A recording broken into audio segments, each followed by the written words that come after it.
கர்த்தருடைய வார்த்தை நமக்குள்ளே வரும் பொழுது ஒரு மனுஷனை புது மனுஷனாய் மாற்ற முடியும். ದೇವರ ವಾಕ್ಯ ನಮ್ಮಲ್ಲಿ ಬರುವಾಗ ಒಬ್ಬ ಮನುಷ್ಯನನ್ನು ದೇವರು ಹೊಸದಾಗಿ ಮಾರ್ಪಡಿಸುವನಾಗಿದ್ದಾನೆ. எத்தனை பேர் விசுவாசிக்கிறீர்கள்? ಯಾರೆಲ್ಲ ನಂಬುತ್ತಿದ್ದೀರಾ?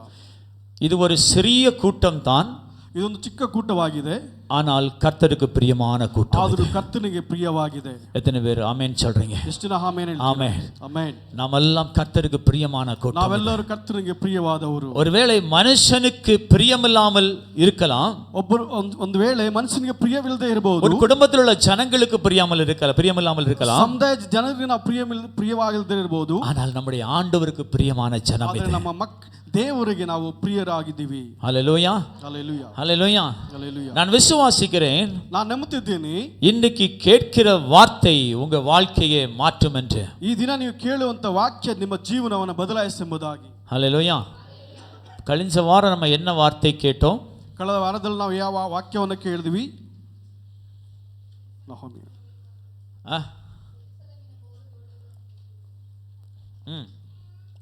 என்ன வார்த்தை கேட்டோம்? யாருக்கு தெரியும் பாஸ்டர்? பேசிட்டு போனாங்க, அவ்வளோதான். ஓகே, பார்த்தீங்களா? அந்த வார்த்தை நமக்குள்ள கிரியை செய்துன்னா நீங்கள் சொல்லியிருப்பீங்க. ಆ ವಾಕ್ಯವು ನಮ್ಮಲ್ಲಿ ಕ್ರಿಯೆ ಮಾಡಿದ್ರೆ ನೀವು ಹೇಳ್ತಿದ್ರಿ. நீங்கள் ஒரு வாரம் சண்டே ஆச்சுன்னா சபைக்கு வர்றீங்க இல்லையா? ಒಂದು ವಾರವಾದ ನೀವು ಸಭೆಗೆ ಬರ್ತೀರಲ್ವಾ? இது சபைக்கு வந்துட்டு போகும் பொழுது, ಸಭೆಗೆ ಬಂದು ನೀವು ತಿರುಗಿ ಹೋಗುವಾಗ, இங்க நம்ம என்ன மெசேஜ் கேட்டோமோ அதுல ஒரு வார்த்தை உங்க இருதயத்தை கட்டாயம் வச்சிட்டு தான் போகணும். ನೀವೇನು ದೇವರ ವಾಕ್ಯವನ್ನ ಕೇಳ್ತಿರೋ ಆ ವಾಕ್ಯದ ಮೂಲಕವಾಗಿ ನಿಮ್ಮ ಹೃದಯದಲ್ಲಿ ಒಂದು ನಿಕ್ಕೊಂಡು ಹೋಗಬೇಕು. அந்த வார்த்தையின் மூலமாய் கர்த்தருடைய வாழ்க்கையில கிரியை செய்வார். ಆ ವಾಕ್ಯದ ಮೂಲಕವಾಗಿ ಕರ್ತನು ನಿಮ್ಮಲ್ಲಿ எத்தனை பேர் விசுவாசிக்கிறீங்க? ಯಾರ ನಂಬ್ತೀರಾ? வார்த்தை ஜீவன் உள்ளது, ವಾಕ್ಯವು ಜೀವವುಳ್ಳದ್ದು. அந்த வார்த்தை உங்களுக்காக கிரியை செய்யும். ಆ ವಾಕ್ಯವು ನಿಮ್ಮಲ್ಲಿ ಕಾರ್ಯ ಮಾಡುತ್ತದೆ. நம்ம ஏதோ சபைக்கு வந்தோம், ஜெபிச்சோம், போனோம், அப்படி இருக்க கூடாது. ನಾವೇನೋ ಸಭೆಗೆ ಬಂದ್ವಿ, ಪ್ರಾರ್ಥನೆ ಮಾಡಿದ್ವಿ, ಹೋಗ್ವಿ ಅಂತ ಇರಬಾರದು. சத்திய வேதத்தில் உள்ள சில ரகசியங்களை நாம் இந்த இடத்துல அறிந்து செல்ல வேண்டும். ಸತ್ಯ ವೇದದಲ್ಲಿ ಇರುವಂತ ಕೆಲವು ರಹಸ್ಯಗಳನ್ನು ನಾವು ತೆಗೆದುಕೊಂಡು ಹೋಗಬೇಕು. அதற்காகத்தான் தேவன் ஒரு சிறு கூட்டத்தை ஆயத்தப்படுத்தி இந்த இடத்துல கொண்டு வந்திருக்கிறார். ದೇವರು ಈ ಕೂಟವನ್ನು ಆಯ್ಕೆ ಮಾಡಿದ್ದಾರೆ. நமக்காக இன்றைக்கு ஆண்டவர் என்ன பேச போகிறார்? ದೇವರು ನಮಗೋಸ್ಕರ ಇವತ್ತು ಏನು ಮಾತಾಡ್ತಾರೆ? எனக்காக ஆண்டவர் இன்றைக்கு என்ன பேச போகிறார்? ನನಗೋಸ್ಕರ ದೇವರು ಏನು ಮಾತಾಡ್ತಾರೆ? அந்த எதிர்பார்ப்போடு நீ காத்திருக்க வேண்டும். ಸಾರಿ, எதிர்பார்ப்போடு நம்ம காத்திருக்கணும். ಆ ಎದುರು ನೋಡ್ಕೊಂಡು ನಾವು ಕಾತಿರಬೇಕು. ஹல்லேலூயா. நீ எதிர்பார்ப்போடு காத்திருந்தீனா கர்த்தர் உனக்காக பேசுவார். காதிருவதாದರೆ பேசுவது நான் அல்ல, மாತಾಡೋದು ನಾನಲ್ಲ, பரிசுத்த ஆவியானவர் பேச வேண்டும். ಪರಿಶುದ್ಧ ಆತ್ಮನು ನಮ್ಮೊಂದಿಗೆ ಮಾತಾಡಬೇಕು. பேசுவது என்னுடைய சத்தம் அல்ல, ಮಾತಾಡೋದು ನನ್ನ ಸತ್ತವಲ್ಲ, பரிசுத்த ஆவியானுடைய சத்தம் உங்களுக்காக வர வேண்டும். ಪರಿಶುದ್ಧ ಆತ್ಮನ ಶಬ್ದವಾಗಿದೆ. எத்தனை பேர் ஆயத்தமாய் இருக்கிறீர்களோ? ಎಷ್ಟು ಜನ ಆಯತ್ತವಾಗಿದ್ದೀರಾ? கர்த்தருடைய சத்தம் உனக்காக இறங்கி வரும். ಕರ್ತನ ಸಮೂಹ ನಿಮ್ಮಲ್ಲಿ ಇಳಿದು ಬರುತ್ತದೆ. எல்லாரும் தலைகளை தாழ்த்தி நாம் ஜெபிக்கலாமா? ನಾವು ತಲೆಯನ್ನು ಬಾಗಿ ಪ್ರಾರ್ಥಿಸೋಣ. அன்பின் பரலோக பிதாவே, கோடி ஸ்தோத்திரங்கள் அப்பா உமக்கு. பரிசுத்த ஆவியானவரே, உம்முடைய வார்த்தைக்காய் நாங்கள் காத்திருக்கிறோம். கர்த்தருடைய வார்த்தை வெளிப்படட்டும் ஆண்டவரே. நீர் பேசுவீராக நாங்கள் கேட்கிறோம் ஐயா. வேதத்தின் ரகசியங்களை அறிந்து கொள்ளுவதற்காக, எங்களை மாறுபடுத்தி கொண்டு வருவதற்காக, உருவாக்குவதற்காக சபையிலே கொண்டு வந்தீர் ஆண்டவரே. இன்றைக்கு உம்முடைய வார்த்தை எங்களோடு பேசட்டும் ஆண்டவரே. பேசுகிற என்னை மறைத்து கர்த்தருடைய வார்த்தை வெளிப்படட்டும். கேட்கிற எல்லா பிள்ளைகளுடைய இருதயம், கண்கள், செவிகள் இயேசுவின் நாமத்தினால் திறக்கப்படட்டும் ஆண்டவரே. உம்முடைய நாமம் மகிமைப்படட்டும் இயேசுவின் நாமத்தினால். ஆமென். ஹல்லேலூயா, ஹல்லேலூயா, ஹல்லேலூயா, ஹல்லேலூயா. கரங்களை உயர்த்தி சொல்லாமே ஹல்லேலூயா. ஹல்லேலூயா. நம்ம அப்படியே ஒம்முன்னு உட்கார்ந்துட்டு போக கூடாது. ಆಗಲೇ ಅಂತ ಕೂತ್ಕೋಬಾರ್ದು. சந்தோஷத்தோட தேவனுடைய வார்த்தையை நாம் கேட்க வேண்டும். ಸಂತೋಷದಿಂದ ದೇವರ ವಾಕ್ಯವನ್ನು ನಾವು ಕೇಳಬೇಕು. ஹல்லேலூயா. சந்தோஷத்தோட கேட்டீங்கன்னா அது அப்படியே இருதயத்தில் தங்கும். ಸಂತೋಷದಿಂದ ಕೇಳಿದ್ರೆ ಅದು ಹೃದಯದಲ್ಲಿ ಹೂಣಲ್ಪಡುತ್ತೆ. ஒரு ஆசையோட கேட்டீங்கன்னா அந்த வார்த்தை உங்களுக்குள்ளே கிரியை செய்யும். ஆசைಯಿಂದ ಕೇಳಿದ್ರೆ ಆ ವಾಕ್ಯ ನಿಮ್ಮಲ್ಲಿ ಕ್ರಿಯೆ ಮಾಡುತ್ತೆ. இல்லைன்னா நான் பேச ஆரம்பிக்கும் பொழுதே இவர் எப்போ முடிப்பார் அப்படின்னு தான் உங்களுக்கு தோணும். ಇಲ್ಲ ಅಂದ್ರೆ ನಾವು ಮಾತಾಡೋದಕ್ಕೆ ಆರಂಭಿಸುವಾಗ ನೀವು ನೆನೆಸ್ತೀರ ಯಾವಾಗ ಮುಗಿಸ್ತಾರೆ ಎಂಬುದಾಗಿ. ஹல்லேலூயா, ஹல்லேலூயா, ஹல்லேலூயா. அன்பு தேவச்சனமே, ಪ್ರೀತಿಯ ದೇವರ ಮಕ್ಕಳೇ, தேவனுடைய பிள்ளைகளுடைய வாழ்க்கையிலே இரண்டு பகுதிகள் உண்டு. ದೇವರ ಮಕ್ಕಳ ಜೀವನದಲ್ಲಿ ಎರಡು ಭಾಗಗಳುಂಟು. தேவனை ஆராதிக்கிற பிள்ளைகளுடைய வாழ்க்கையிலே இரண்டு பகுதிகள் உண்டு. ದೇವರನ್ನು ಆರಾಧಿಸುವಂತ ಮಕ್ಕಳಲ್ಲಿ ಎರಡು ಭಾಗಗಳುಂಟು. இயேசுவை ஏற்றுக்கொள்ளுவதற்கு முன்பாக ஒரு பகுதி இருக்கும். ಯೇಸುವನ್ನು ಅಂಗೀಕರಿಸುವಂತ ಮುಂಚೆ ಒಂದು ಭಾಗ ಇದೆ. அவரை ஆராதிக்கிற பிள்ளைகளுக்கு இயேசுவை ஏற்றுக்கொண்ட பிறகு ஒரு பகுதி இருக்கும். ಯೇಸುವನ್ನ ಅಂಗೀಕರಿಸುವಂತ ಮಕ್ಕಳಿಗೆ ಇನ್ನೊಂದು ಭಾಗವಿದೆ. அதாவது நான் சொல்லுகிறேன், ரட்சிக்கப்படுவதற்கு முன்பாக ஒரு வாழ்க்கை, ரட்சிக்கப்பட்ட பிறகு ஒரு வாழ்க்கை. ರಕ್ಷಣೆ ಒಂದು ಮುಂಚೆ ಒಂದು ಜೀವಿತವಿತ್ತು, ರಕ್ಷಣೆ ಒಂದು ಮಾತ್ರ ಒಂದು ಇನ್ನೊಂದು ಜೀವಿತವಿತ್ತು. வேதம் சொல்லுகிறது, ವೇದ ವಿರುದ್ಧಿಯಾಗಿ ரட்சிக்கப்பட்ட பிள்ளைகள் இப்படிதான் நீ இருக்க வேண்டும் என்று. ರಕ್ಷಣೆ ಹೊಂದ ಮಕ್ಕಳು ಹೀಗೆ ಇರಬೇಕೆಂಬುದಾಗಿ. அநேக நேரம் நாம் நினைக்கிறோம், ನಾವು ನೆನೆಸ್ತೀವಿ, இயேசுவை அறியாத புறஜாதி ஜனங்கள் ரட்சிக்கப்பட வேண்டும் என்று. ಯೇಸುವನ್ನ ತಿಳಿದೇ ಇರುವಂತ ಅನ್ಯ ಜನರು ಯೇಸು ನಂಬಬೇಕೆಂಬುದಾಗಿ. ஆனால் நான் சொல்லுகிறேன், நம்முடைய சபையிலே இயேசுவை ஏற்றுக்கொண்ட பிள்ளைகளுக்கு தான் இன்றைக்கு ரட்சிப்பு அதிகமாய் தேவைப்படுகிறது. சபைಯಲ್ಲಿ ದೇವರನ್ನು ಅಂಗೀಕರಿಸಿದವರಿಗೇನೆ ರಕ್ಷಣೆ ಬೇಕಾಗಿದೆ. ஹல்லேலூயா. ஒரு வசனத்தை எடுத்து வாசிக்கலாம். ಒಂದು ವಾಕ್ಯವನ್ನು ನಾವು ಓದಿಕೊಳ್ಳೋಣ. கொலோசியருக்கு எழுதின புத்தகம் ಕೊಲೊಸ್ಸೆಯರು ಬರೆದ 3வது அதிகாரம் 3ನೇ ವಾಕ್ಯ 9-10. 9-10. கொலோசியர் 3:9-10. இந்த வசனத்தை நீங்கள் எடுத்தவர்கள் வாசிக்கலாம்.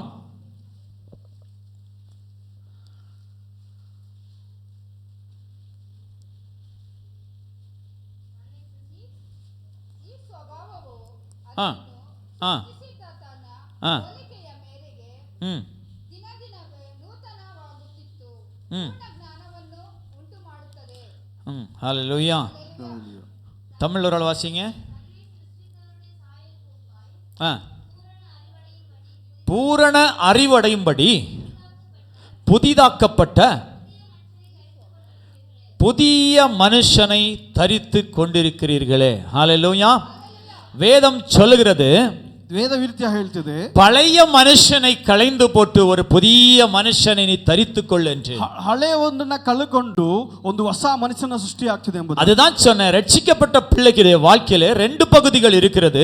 ಅದೇ ರಕ್ಷಣೆ ಹೊಂದಿದ ಜೀವನದಲ್ಲಿ ಎರಡು ಭಾಗಗುಂಟು. ரட்சிக்கப்படுவதற்கு முன்பாக உன்னுடைய வாழ்க்கை பலதரப்பட்ட இடங்களிலே போய் கொண்டிருக்கும். ರಕ್ಷಣೆ ಹೊಂದಿದ ಮುಂಚೆ ನಿನ್ನ ಜೀವಿತವು ಅನೇಕ ಕಡೆ ಹೋಗ್ತಾ ಇತ್ತು. ஆனால் ரட்சிக்கப்பட்ட பிறகு உன்னுடைய வாழ்க்கை தேவனுக்கு நேராக திரும்ப வேண்டும். ರಕ್ಷಣೆ ಹೊಂದ ನಂತರ ನಿನ್ನ ಜೀವಿತವು ದೇವರ ಕಡೆ ತಿರುಗಬೇಕು. அதான் சத்திய வேதம் சொல்லுகிறது.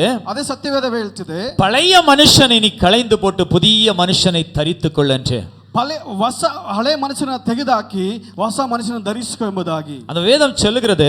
ವೇದ ಹೇಳ್ತಿದೆ, எல்லா அவனுடைய செயல்களையும் பழைய மனுஷனுடைய செயல்களை களைந்து போட்டு ಎಲ್ಲ ಹಳೆಯ ಸ್ವಭಾವನ ಕಾರ್ಯಗಳು ತೆಗೆದುಹಾಕಿ நம்மை உண்டாக்கின தேவனுடைய ஒரு சாயலை நாம் தரித்துக் கொள்ள வேண்டும் என்று வேதம் சொல்லுகிறது. ಮಾಡಿದ ದೇವರ ಸ್ವರೂಪವನ್ನು ಧರಿಸಬೇಕೆಂಬುದಾಗಿ ಹೇಳ್ತಿದೆ. தேவனுடைய சாயல் என்றால் என்ன? ದೇವರ ಸ್ವರೂಪ ಅಂದ್ರೆ ಏನು? தேவனுடைய சாயல்னா நம்ம என்ன பார்க்கும் பொழுது ஒரு ரூபத்தை வைத்து நாம் அளவிடுவோம். ದೇವರ ರೂಪವಂತಂತಂದ್ರೆ ಅದು ಸ್ವರೂಪವಂತ ನಮ್ಮ ರೂಪನ ನೋಡ್ಕೊಂತಾ ಇದ್ದೀವಿ. இப்போ நம்முடைய சமுதாயத்துல, ಈ ಸಮುದಾಯದಲ್ಲಿ சொல்லுவாங்க, பார்த்திருக்கீங்களா? ಹೇಳ್ದೆ ನೋಡ್ತೀರಾ, அப்பாவுக்கு தப்பாமல் பிள்ளை பிறந்திருக்கிறான். ಅಪ್ಪನಿಗೆ ತಪ್ಪದ ಹಾಗೆ ಮಗ ಹುಟ್ಟಿದಾನೆ. எதுக்கு சொல்லுவாங்க? ಹೇಗೆ ಹೇಳ್ತಾರೆ? இந்த பிள்ளை வீட்டில் தப்பு செய்யும்போது சொல்லுவாங்க, பார்த்திருக்கீங்களா? ಮಗ ಮನೇಲಿ ತಪ್ಪು ಮಾಡಿದಾಗ ಹೇಳ್ತೇನೆ ಗೊತ್ತಾ, பிள்ளை தப்பு செய்யும்போதெல்லாம் அப்பா திட்டு வாங்குவாரு. ಮಗ ತಪ್ಪು ಮಾಡುವಾಗೆಲ್ಲ ಅಪ್ಪನ ಬೈತಾರೆ. பிள்ளை தப்பெல்லாம் செய்யும் பொழுது அப்ப சொல்ற வார்த்தை, அப்பனுக்கு தப்பாம பிறந்திருக்கு பாரு அப்படின்ட்டு. ಮಗು ಯಾವಾಗ ಮನೆಯಲ್ಲಿ ತಪ್ಪು ಮಾಡತ್ತೋ ಅವಾಗ ಹೇಳ್ತಾನೆ, ನೋಡು ಅಪ್ಪನಂತೆ ಮಾಡ್ತಾನೆ ಎಂಬುದಾಗಿ. அப்பனுடைய குணம் அப்படியே பிள்ளைகிட்ட இருக்கு பாரு அப்படின்ட்டு. ಅವನ ಅಪ್ಪನ ಗುಣ ಹಾಗೆ ಇದೆ ಎಂಬುದಾಗಿ. சிலர் சொல்லுவாங்க, பாத்தீங்களா, அந்த முக பாவனைகள் நடைகள் எல்லாமே அப்பாவை போல பிள்ளை இருக்குது அப்படின்ட்டு. ನೋಡಿದ್ರೆ ಅವನ ಎಲ್ಲ ನಡವಳಿಕೆಗಳು ಅವನ ಭಾವನೆ ಎಲ್ಲ ಅಪ್ಪನಂತೆ ಇರುತ್ತೆ. ஆனால் அவனுடைய உருவம் வேற மாதிரி இருக்கும். ಅದರ ರೂಪ ಬೇರೆ ತರದೇ ಇರುತ್ತೆ. ஆனால் ಅವನ நடத்தைகள் அப்பனை போல இருக்கும். ಅವನ ನಡವಳಿಕೆ ಎಲ್ಲ ಅಪ್ಪನಂತೆ. இதைத்தான் பரிசுத்த வேதாகமம் சொல்லுகிறது. இதே பரிசுத்த வேதம் ಹೇಳ್ತದೆ, சாயல் என்று சொல்லுகிறது. ಸ್ವರೂಪ ಎಂಬುದನ್ನು ಹೇಳಿದಾಗ இந்த உலகத்திலே ஒரு சாயல் நமக்கு இருக்கிறது. ಈ ಲೋಕದಲ್ಲಿ ನಮಗೊಂದು ರೂಪವಿದೆ. நம்முடைய தந்தை மூதாதையர்கள் செய்யக்கூடிய அநேக ஜீன்கள், அதாவது மரபணுக்கள் நமக்குள்ள இருக்கும் பொழுது அவர்களை போல நம்ம ஆக்டிங் பண்றோம். ನಮ್ಮ மூதாதையர்கள் இருக்கக்கூடிய குணங்கள் நமக்குள்ளே, ನಮ್ಮ ಪಿತೃಗಳು ಇರುವಂತ ಗುಣಾತಿಶಯಗಳು ನಮ್ಮಲ್ಲಿ இருப்பதை போல நம்ம உலகத்துல வாழ்ந்து கொண்டிருக்கிறோம். ಇರುವ ಹಾಗೆ ನಾವು ಈ ಲೋಕದಲ್ಲಿ ಜೀವನ ಮಾಡ್ತಿದ್ದೀವಿ. ஆனால் பரிசுத்த வேதாகமம் சொல்லுகிற சாயல் வேற. ಆದರೆ ಪರಿಶುದ್ಧ ವೇದ ಹೇಳೋದು ರೂಪ ಬೇರೆ. அது தேவனுடைய சாயல் என்று வேதம் சொல்லுகிறது. ಅದು ದೇವರ ರೂಪ ಎಂಬುದಾಗಿ ಸತ್ಯವೇದ ಹೇಳ್ತಿದೆ. அதுதான் வேதம் சொல்லுது. ಅದೇ ಸತ್ಯವೇದ ಹೇಳುತ್ತೆ, பழைய மனுஷனை களைந்து போட்டு ಹಳೆ ಮನುಷ್ಯನ ತೆಗೆದುಹಾಕಿ புதிய மனுஷனுடைய சாயலை, புதிய தேவனுடைய சாயலை நாம் பெற்றுக்கொள்ள வேண்டும் என்று. ಆದರೆ ಹೊಸ ಮನುಷ್ಯನ ಸ್ವರೂಪವನ್ನು ನಾವು ಧರಿಸಿಕೊಳ್ಳಬೇಕೆಂಬುದಾಗಿ. பழைய மனுஷன் புதிய மனுஷன் என்று நம்முடைய வாழ்க்கையில ஒன்று இருக்கிறது. ಹಳೆ ಮನುಷ್ಯ ಹೊಸ ಮನುಷ್ಯ ಎಂಬ ಒಂದು ಮಾತು ನಮ್ಮಲ್ಲಿದೆ. ஹல்லேலூயா. ஹல்லேலூயா. பாத்தீங்கன்னா ನೋಡಿದರೆ சில ஜனங்கள் சொல்லுவார்கள், நான் ரட்சிக்கப்பட்டு விட்டேன், புது மனுஷனாய் நான் மாறிவிட்டேன் என்று. ಕೆಲವರು ಹೇಳ್ತಾರೆ, ನಾನು ರಕ್ಷಣೆ ಹೊಂದಿಕೊಂಡೆ, ಹೊಸ ಮನುಷ್ಯನಾಗಿ ನಾನು ಬದಲಾಗಿದೆ ಎಂಬುದಾಗಿ. ஆனால் அவருடைய பேச்சிலே புதிய மனுஷனை போல மாறலாம், ஆனால் அவருடைய குணங்களிலே மாறுவதை பார்க்க முடியாது. ಆದರೆ ಮಾತಿನಲ್ಲಿ ಹೊಸ ಮನುಷ್ಯನಾಗಿ ನೋಡಬಹುದು, ಆದರೆ ಅವನ ಕಾರ್ಯಗಳಲ್ಲಿ ನಾವು ಹೊಸ ಮನುಷ್ಯನಾಗಿ ನೋಡಕ್ಕಾಗಲ್ಲ. கட்டாய நாம் புதிய மனுஷனாய் மாற வேண்டும் என்று கர்த்தராகிய இயேசு கிறிஸ்து விரும்புகிறார். ನಿಶ್ಚಯವಾಗಿ ನಾವು ಹೊಸ ಮನುಷ್ಯನಾಗಿ ಬದಲಾಗಬೇಕೆಂಬುದಾಗಿ ಕರ್ತನಾದ ಯೇಸು ಹೇಳ್ತಾರೆ. ஒரு மனுஷன், ಒಬ್ಬ ಮನುಷ್ಯನು புதிய மனுஷனுடைய தேவனுடைய சாயலாய் புது மனுஷனாய் மாறும் பொழுது ಒಬ್ಬ ಮನುಷ್ಯನು ಹೊಸ ಮನುಷ್ಯನಾಗಿ ಬದಲಾಗುವಾಗ என்ன காரியங்கள் எல்லாம் நடக்கிறது, ಏನು ಕಾರ್ಯಗಳು ನಡೆಯುತ್ತೆ, என்ன காரியங்கள் எல்லாம் நம்முடைய வாழ்க்கையிலே நடக்கும் என்பதை பார்க்க போகிறோம். ಅವನ ಜೀವನದಲ್ಲಿ ನಡೆಯುತ್ತೆ ಎಂಬುದಾಗಿ ನೋಡಬೇಕು. இந்த புதிய மனுஷனாகிய தேவ சாயலை தரிக்க வேண்டும் என்றால் என்ன செய்ய வேண்டும்? ಹೊಸ ಮನುಷ್ಯನಾಗಿ ದೇವರ ರೂಪವನ್ನು ಹೊಂದಿಕೊಳ್ಳಬೇಕಾದ್ರೆ ಏನು ಮಾಡಬೇಕು? நாம் ரட்சிக்கப்பட்ட பிள்ளைகள், ನಾವು ರಕ್ಷಣೆವಂತ ಮಕ್ಕಳು தேவ சாயலை பெற்றுக்கொள்ள வேண்டும் என்கிற ஆசை நமக்குள்ள இருக்க வேண்டும். ದೇವರ ಸ್ವರೂಪವನ್ನು ಹೊಂದಿಕೊಳ್ಳಬೇಕೆಂಬ ಆಸೆ ನಮ್ಮಲ್ಲಿ ಇರಬೇಕು. ஏனென்றால் ಯಾಕಂದ್ರೆ இந்த உலகத்தின் சாயலை வெறுத்து தேவ சாயலை நீ பெற்றுக்கொள்ள போகிறாய். ಈ ಲೋಕದ ಸ್ವರೂಪವನ್ನು ನಾವು ಸಹಿಸಿಕೊಂಡು ದೇವರ ಸ್ವರೂಪವನ್ನು ಅಂಗೀಕರಿಸಿಕೊಳ್ಳಬೇಕು. நம்முடைய வாழ்க்கையில, ನಮ್ಮ ಜೀವನದಲ್ಲಿ பழைய வாழ்க்கை, அதாவது இயேசுவை ஏற்றுக்கொள்வதற்கு முன்பாக இருந்த அநேக காரியங்களை விட்டு விடுவதை போல, ಹಳೆಯ ಜೀವಿತ ಅಂದ್ರೆ ಯೇಸು ಸ್ವಾಮಿನ ಅಂಗೀಕರಿಸಲು ಮುಂಚೆ ಇದ್ದಂತ ಕಾರ್ಯಗಳನ್ನ ಬಿಟ್ಟು ಹಾಗೆ ஆவிக்குரிய வாழ்க்கையிலும் சில காரியங்களை விட்டுவிட்டு தேவனுடைய சாயலை பெற்றுக்கொள்ள வேண்டும். ಕ್ರಿಯೆಗಳು ಕೂಡ ದೇವರ ಕಿಡಿಯಂತ ಕಾರ್ಯಗಳನ್ನ ಬಿಟ್ಬಿಟ್ಟು ದೇವರ ಸ್ವರೂಪವನ್ನು ಧರಿಸಿಕೊಳ್ಳಬೇಕು. அதுதான் வேதம் சொல்லுது. ಅದೇ ವಾಕ್ಯ ಹೇಳುತ್ತಿದೆ, தேவ சாயலை போல, தேவனுடைய சாயலை போல, ದೇವರ ಸ್ವರೂಪ ಹಾಗೆ அவருடைய சாயலை நாம் தரித்துக் கொள்ள வேண்டும். ಅವರ ರೂಪವನ್ನು ಧರಿಸಿಕೊಳ್ಳಬೇಕು. மனுஷனுடைய சாயல் நமக்கு வேண்டாம், ಮನುಷ್ಯನ ರೂಪ ನಮಗೆ ಬೇಡ, தேவனுடைய சாயல் நமக்கு வேண்டும். ದೇವರ ರೂಪ ನಮಗೆ ಬೇಕು. ஒருவேளை இதுவரைக்கும் நீங்கள் மனுஷனுடைய சாயலிலே வாழ்ந்து கொண்டிருக்கிறீர்கள் என்றால், ಇದುವರೆಗೂ ನೀವು ಮನುಷ್ಯನ ಸ್ವಭಾವ ರೂಪದಲ್ಲಿ ಜೀವಿಸುತ್ತಿದ್ರೆ, இந்த செய்தியை கேட்ட பிறகு தேவ சாயலிலே மாறுங்கள். ಈ ಸಂದೇಶವನ್ನು ಕೇಳಿದ ದೇವರವಾಗಿ ನೀವು ಬದಲಾಗಿ, உங்களை தேவ சாயலிலே கர்த்தர் இன்றைக்கு மாற்ற போகிறார். ದೇವರ ರೂಪವಾಗಿ ನಿಮ್ಮನ್ನು ಬದಲಾಯಿಸಿ, இந்த வார்த்தை உங்களுக்குள்ளே கிரியை செய்யும் என்றால் உன்னை கர்த்தர் தேவ சாயலிலே மாற்றுவார். ಈ ವಾಕ್ಯವು ನಿಮ್ಮಲ್ಲಿ ಕ್ರಿಯೆ ಮಾಡುವುದಾದರೆ ದೇವರು ನಿಮ್ಮನ್ನು ಬದಲಾಯಿಸಿದ್ದಾನೆ. வேதம் சொல்லுகிறது, ವಾಕ್ಯ ಹೇಳುತ್ತಿದೆ, புதிய மனுஷனை தரித்துக்கொள் என்று. ಹೊಸ ಮನುಷ್ಯನನ್ನು ಧರಿಸಿಕೊಳ್ಳಿ. இந்த புதிய மனுஷனை தரித்துக் கொள்வது எப்படி? ಈ ಹೊಸ ಮನುಷ್ಯನನ್ನು ಧರಿಸಿಕೊಳ್ಳುವುದು ಹೇಗೆ? அதைத்தான் வேதம் சொல்லுகிறது. ಅದೇ ಸತ್ಯವೇದ ಹೇಳ್ತಿದೆ, தேவ சாயலை தரித்த மனிதனாய் மாற வேண்டும். ದೇವರ ರೂಪವನ್ನು ಧರಿಸಿಕೊಳ್ಳುವ ಮನುಷ್ಯನಾಗಿ ಬದಲಾಗಬೇಕು. இந்த தேவ சாயல் என்பது அது உருவம் அல்ல. ದೇವರ ರೂಪವನ್ನದು, ದೇವರ ಒಂದು ಸ್ವರೂಪ ಅನ್ನೋದು ಒಂದು ರೂಪವಲ್ಲ. ಅದು நம்முடைய தேவனுக்கு ரூபம் கிடையாது. ನಮ್ಮ ದೇವರಿಗೆ ರೂಪವಿಲ್ಲ. நம்முடைய ஆண்டவருக்கு ரூபம் உண்டா? ನಮ್ಮ ದೇವರ ರೂಪವಿದೆಯಾ? ரூபம் உண்டா? நம்ம தேவன் உருவாக்கப்பட்டவர் அல்ல, அவர் எல்லாவற்றையும் உருவாக்கினவர். ನಮ್ಮ ದೇವರು ಉಂಟು ಮಾಡಿದಪಟ್ಟವರಲ್ಲ, ಎಲ್ಲಾನೇ ಉಂಟಿಸಿ ಸೃಷ್ಟಿಸಿದ ದೇವರಾಗಿದ್ದಾರೆ. ஹல்லேலூயா. ಹಲ್ಲೆಲೂಯಾ. அவர் சிருஷ்டிக்கப்பட்டவர் அல்ல, அவரால் அத்தனையும் சிருஷ்டிக்கப்பட்டது. ಸೃಷ್ಟಿ ಮಾಡಿಟ್ಟವರಲ್ಲ, ಅವರಿಂದ ಎಲ್ಲಾನು ಸೃಷ್ಟಿ ಆಯಿತು. ஹல்லேலூயா. அவருக்கு ரூபம் இல்லை, ಅವರಿಗೆ ರೂಪವಿಲ್ಲ. அவர் ஆவியான தேவனவர், ಅವರು ಆತ್ಮದ ದೇವರಾಗಿದ್ದಾರೆ, பரிசுத்த ஆவியான தேவனவர். ಪರಿಶುದ್ಧ ಆತ್ಮ ದೇವರಾಗಿದ್ದಾರೆ. அவரை யாரும் கண்டதில்லை, ಅವರು ಯಾರು ನೋಡಿಲ್ಲ. அதுதான் தேவ சாயல் சொல்லும்போது உங்க மைண்ட்ல ஒரு இமேஜின் வந்திருக்கும். ದೇವರ ರೂಪ ಎಂಬುದು ಹೇಳಿದಾಗ ನಿಮ್ಮ ಆಲೋಚನೆ ಒಂದು ರೂಪ ಒಂದು ರೂಪಾಂತರ ಬಂದಿರಬೇಕು. அப்படி வந்திருக்கும் இல்லையா? ಹಾಗೆ ಬಂದಿರಬಹುದಲ್ವಾ? வந்திருக்கும், கட்டாயம் வந்திருக்கும். ನಿಜವಾಗ್ಲೂ ಬಂದಿರಬಹುದು. இயேசுன்னு சொன்னோட எல்லாருக்கும் மைண்ட்ல என்ன வரும்? ಯೇಸು ಅಂತ ಹೇಳಿದಾಗ ಎಲ್ಲರ ಮೈಂಡ್ ಅಲ್ಲಿ ಏನ್ ಬರುತ್ತೆ? ஒரு படம் வரும், ஒரு போட்டோ வரும், ಒಂದು ಚಿತ್ರ ಬರುತ್ತೆ இல்லையா? ಅಲ್ಲವೇ? வேற எல்லார காட்டினாலும் கரெக்டா சொல்ல மாட்டோம். அந்த போட்டோ காமிச்சா இது இயேசு. ಯಾರು ಎಲ್ಲಿ ಏನೇ ಕೇಳಿದ್ರು ಕೂಡ ಆ ಫೋಟೋ ನೋಡಿದ್ರೆ ಯೇಸು ಎಂಬುದಾಗಿ ಹೇಳ್ತೀವಿ. இந்த சின்ன பிள்ளைகளுக்கு காமிச்சிடும் போது ஏசப்பா இருக்காரு பாரு. ಈ ಚಿಕ್ಕ ಮಕ್ಕಳಿಗೆ ಹೇಳಿದುವಾಗ ನೋಡಿ ಏಸಪ್ಪ ಇದ್ದಾರೆ ಎಂಬುದಾಗಿ. ஒரு வீட்டுல நான் பிரேயருக்காய் போயிருந்தேன். ನಾನು ಒಂದು ಮನೆಗೆ ಪ್ರೇಯರ್ಗೆ ಹೋಗಿದ್ದೆ. அந்த பாப்பா பாத்தீங்கன்னா, ಮಗು ನೋಡಿದ್ರೆ அப்பா அம்மா கிட்ட எல்லாம் சண்டை போட்டுக்கிட்டே நிக்குது. ಅಪ್ಪ ಅಮ್ಮ ಹತ್ರ ಜಗಳ ಮಾಡ್ಕೊಂಡೇ ಇದೆ. யார் சொன்னாலும் கேட்கல, ಯಾರು ಹೇಳಿದ್ರು ಕೇಳಲಿಲ್ಲ.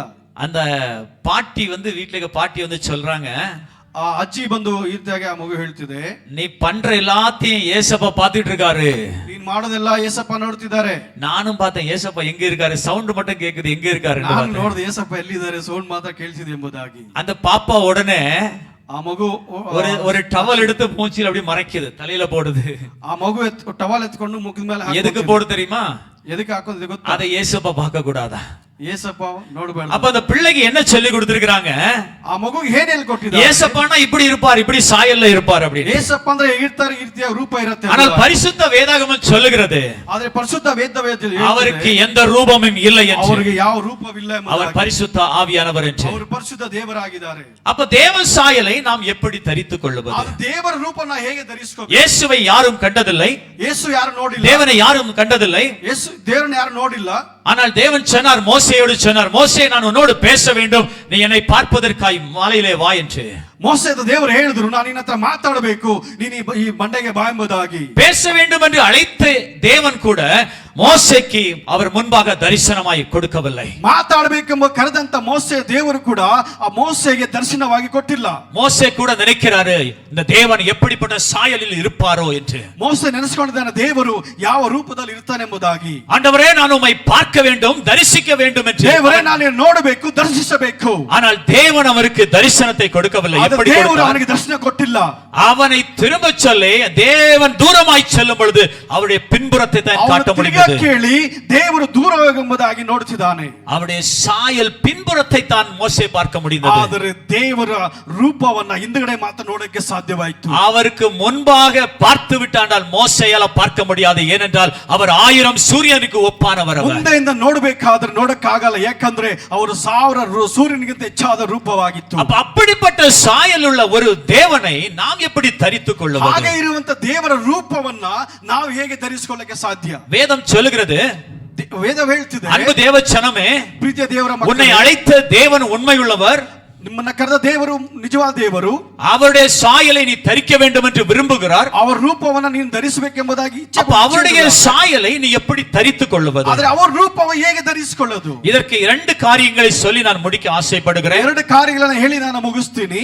தேவனுடைய சாயல் நம்மிலிருந்து எப்படி வெளிப்படுவது? ದೇವರ ರೂಪ ನಮ್ಮಿಂದ ಹೇಗೆ ಹೊರಡೋದು? தேவனுடைய சாயலை உன்னிலிருந்து நீ எப்படி வெளிப்படுத்த முடியும்? ದೇವರ ರೂಪವನ್ನು ಹೇಗೆ ನಾವು ಪ್ರಕಟಿಸೋಕೆ ಸಾಧ್ಯ? ஒரு தகப்பனுடைய சாயல் நமக்குள்ள இருக்கும் பொழுது, ತಂದೆ ರೂಪ ನಮ್ಮಲ್ಲಿ ಇರುವಾಗ அவருடைய குணங்கள் மூலமாக அவருடைய சாயலை நீ வெளிப்படுத்த முடியும். ಗುಣ ಅತಿಶಯಗಳಿಂದ ಅವರ ರೂಪವನ್ನು ನಾವು ಪ್ರಕಟಿಸಬಹುದು. ஹல்லேலூயா, ಹಲ್ಲೆಲೂಯಾ, ஹல்லேலூயா, ಹಲ್ಲೆಲೂಯಾ. தேவனுடைய சாயல் எனக்குள்ள இருக்கும் பொழுது நான் தேவனை பிரதிபலிக்க முடியும். ದೇವರ ರೂಪ ನನ್ನಲ್ಲಿ ಇರುವಾಗ ನಾನು ದೇವರನ್ನ ಪ್ರಕಟಿಸಬಹುದು. அப்ப நமக்குள்ள தேவனுடைய சாயல் இல்லைன்னா என்ன பிரதிபலிக்கும்? ನಮ್ಮಗಳಲ್ಲಿ ದೇವರ ರೂಪವಿಲ್ಲ ಅಂದ್ರೆ ಏನಾದ್ರೂ ನಾವು ಪ್ರಕಟಿಸಬೇಕು. என்ன பிரதிபலிக்கும் சிஸ்டர்? ಏನು ಪ್ರತಿಫಲ ಸಿಗುತ್ತೆ?